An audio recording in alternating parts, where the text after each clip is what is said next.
प्राचीन समय में एक नगर में एक कुम्हार रहता था। एक बार जब उसने बर्तन पकाने के लिए आवा लगाया, तो उसके बर्तन पक ही नहीं रहे थे।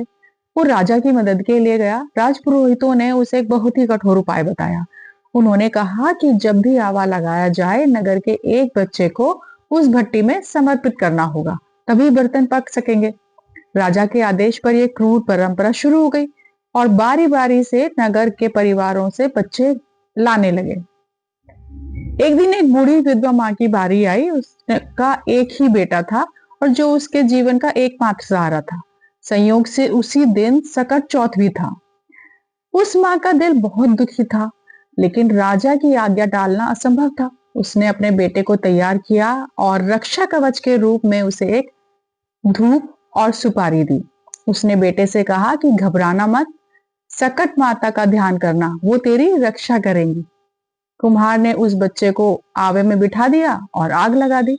उधर बूढ़ी माँ पूरी रात सकट माता के आगे प्रार्थना करती रही कि हे माँ, मेरे बेटे की रक्षा करना। उसका विश्वास अटल था। सुबह जब कुम्हार ने आवा देखा तो वह हैरान रह गया।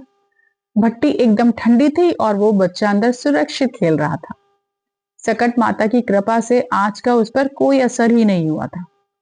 इस चमत्कार को देखकर राजा और नगरवासियों को अपनी गलती का एहसास हुआ और राजा ने तुरंत उस क्रूर प्रथा को हमेशा के लिए बंद करवा दिया, जिससे नगर के बाकी बच्चों का जीवन सुरक्षित हो गया।